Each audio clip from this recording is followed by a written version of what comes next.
What about Abraham, the prophet of Allah, Grandpa? I will tell you, my son. It was Ur, city in Iraq, where Prophet Abraham, peace be upon him, was born. Its people were pagans and did not worship Allah. Abraham, peace be upon him, was thinking about the creation of heavens and earths and watching the stars, the planets, the sun, and the moon, till he believed in the presence of the Creator, to whom be ascribed all perfection and majesty. So he began to refuse the worship of idols, and more, he fought it. And on the day of the city anniversary, the unexpected happened.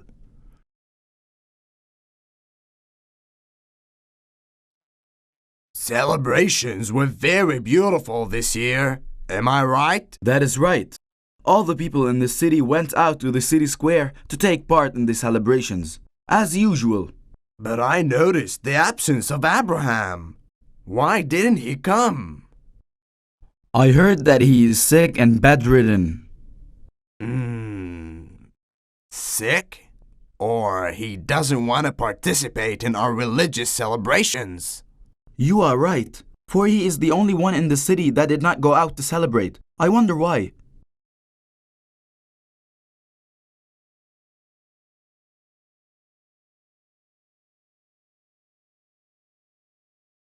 What's that? What's that? Who did this to our gods? Who dares to do that with our sacred things? Who? Who? Only Abraham could have done so, my lord, for he is the only one who talks about our gods badly, and does not worship them as we do. Moreover, he didn't come to the place of the celebration this year. Yes, and I think he stayed in the city to do what he wants without being stopped. Go now and bring Abraham. He must be punished for what he did.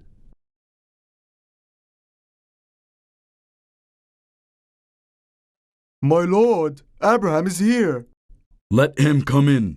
Did you do that to our gods, Abraham? Tell me now.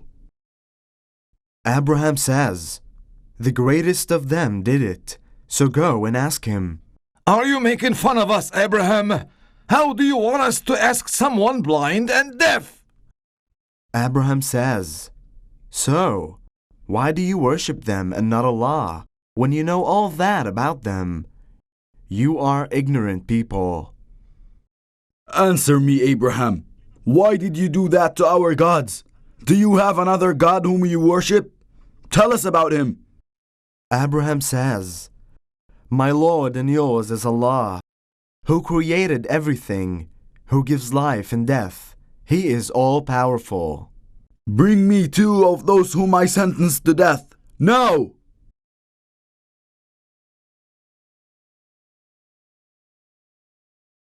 I give life and death. I can order to kill him and cause him death, or forgive him, hence make him alive. Abraham says, my Lord causes the sun to rise from the east, and let it rise from the west, if you could. Go and burn him. He must die, and let us see how his God will protect him from me.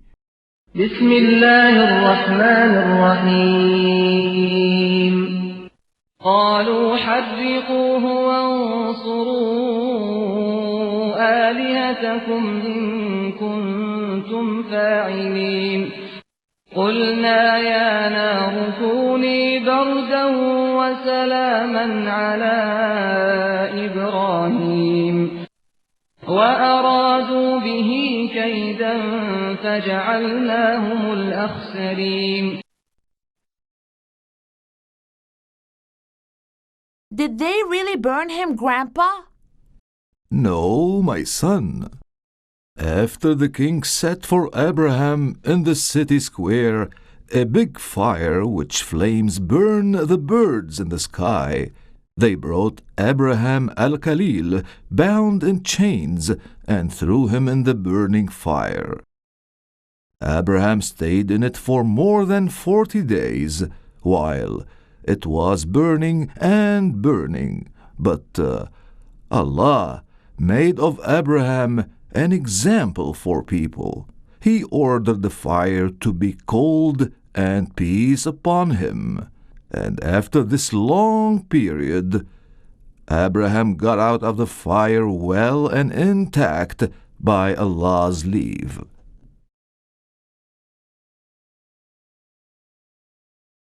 Eh? It was a real miracle for Abraham to get out of the fire well and intact. He was not harmed at all. The God of Abraham must be powerful. He saved him from the fire that kept burning for about 40 days. But what will the king do to him? He must be waiting to kill him. Al-Namruth is a strong king. Al-Namruth will not harm him. Last night Abraham went with his wife Sarah and his nephew Lut to Sham. What?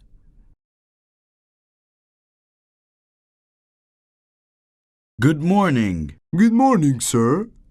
Do you need anything? Yes. Isn't it the tent of Allah's Prophet Abraham? Yes, it is. What do you want from it? I heard of his generosity, and I came to ask for a favor. By Allah, nobody came to Abraham asking for something and did not obtain it. How long have you been here in Hebron city in Palestine? We arrived 2 days ago, after we left Sham and passed by Egypt. I knew that you faced some difficulties in Egypt. Indeed, by Allah, its king is an oppressor. But Allah threw fear in his heart and protected Abraham and his family. He even offered Master Abraham a beautiful slave girl called Hajar. I will ask for letting you in.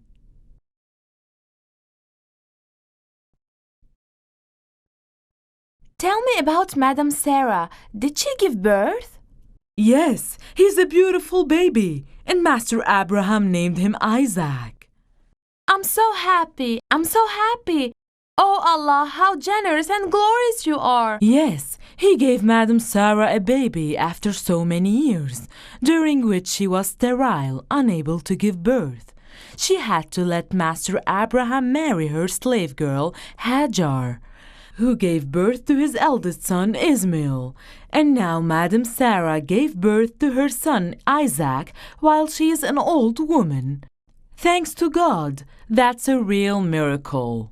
It's the good news brought by the angels who visited Master Abraham few months ago about the birth of Isaac. I wonder how his eldest son Ismail and his mother Hajar are doing. My heart breaks for their leaving since Master Abraham took them to live in Mecca in order to please Madam Sarah. I really miss them. Master Abraham checks on them there from time to time. They must be all right. Now please, can you take me to see Isaac, the beautiful newborn? Let's go. Then Ismail grew up, and Allah granted him prophecy, and granted it to Isaac too. Then Abraham died, so his 2 sons buried him in the land of Al-Khalil in Palestine.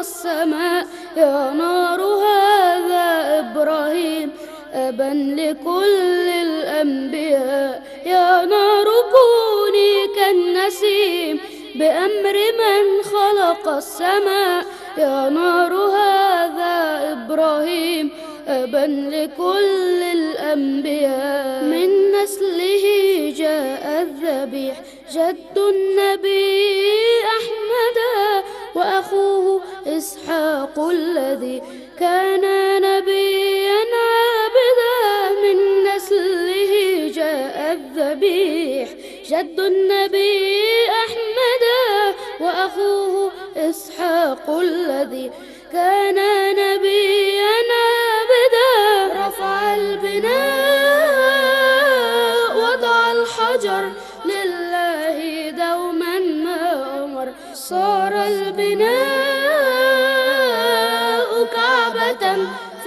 قلبي مكة تزدهر. يا نار كوني كالنسيم، يا نار هذا إبراهيم.